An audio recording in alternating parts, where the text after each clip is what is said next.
two main criteria that I think about, both at AWS and just in general probably is current spend and potential spend. So I think those are like ideally, or current value, I should say, and future value of an account. I think those are the two variables that I would take as a framework and build on top of that. And so in current value, you can think about things like revenue, footprint, or some other, measure of value to the company. And then in future value, you think about, well, how how can I get this account to grow faster and what's its future state? So at a company like LinkedIn, where I was previously, it was actually quite simple in the sense of, we were trying to sell recruiter licenses to every recruiter. And so the potential would have been, how many recruiters are at the company, because ideally every single one of them has a recruiter license, and we called that size of prize. But I think in general, those are the two very simplistic ways I'd start with to think about account prioritization.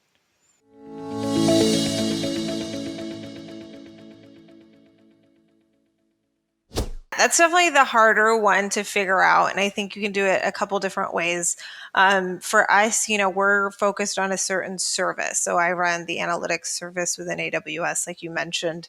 And so we'll look at growth rate of other services that the customer is purchasing to say, well, if they're, increasing their growth rate on this other service by X%, then we should always be, at least equal to that, if not higher in growth rate, right? And so for then, our potential, or the gaps or the opportunities for us are places or customers where they're not spending as much as they are on other services on analytics.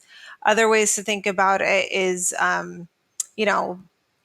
the sort of the penetration rate. And so we know that based on predictive analytics and historical patterns, we believe that we should be X% of the customer's total spend with AWS should be on analytics. And so again, customers that are below that amount, that gives us signal that there's an opportunity there, that there's higher potential than what we're seeing. And then ideally you get, competitive information or qualitative feedback based on what you're hearing in the field. You know that there is an RFP out, so obviously there's potential to increase spend.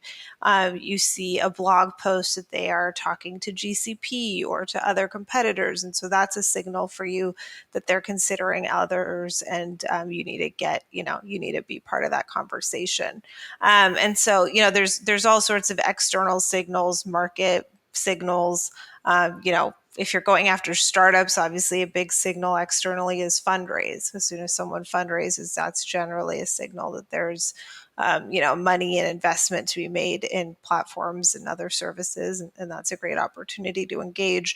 And so I think, and then like I mentioned the example LinkedIn, it's like employee data you'd look at, those macro signals from within the company or elsewhere that you're using to identify potential. So those are some of the ideas that come to mind.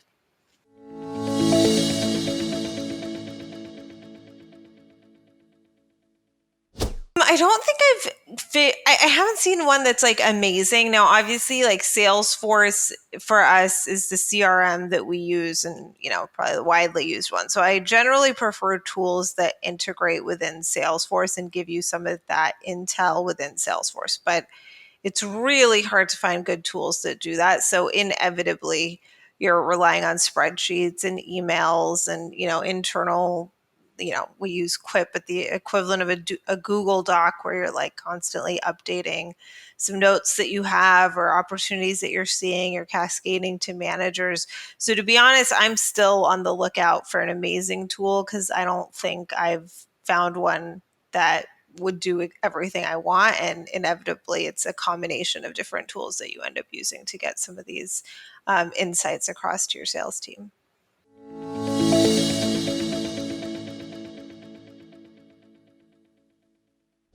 Absolutely.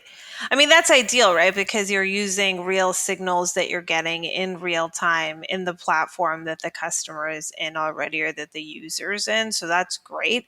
I think the challenge with that is you're often interacting with the user and not the decision maker. And so in an ideal world, what you're doing is aggregating those user signals and then going to the decision maker within, combination of those. I've seen companies do this really well in sales, where they're like, are you aware aware that at your company, you are already using 30 free licenses for this product. Now, do you want to upgrade to, the enterprise edition? Here's the benefits. You can actually monitor the usage and see the security settings and things like that, and have visibility and collaboration across all of these users that are already using the product at your company.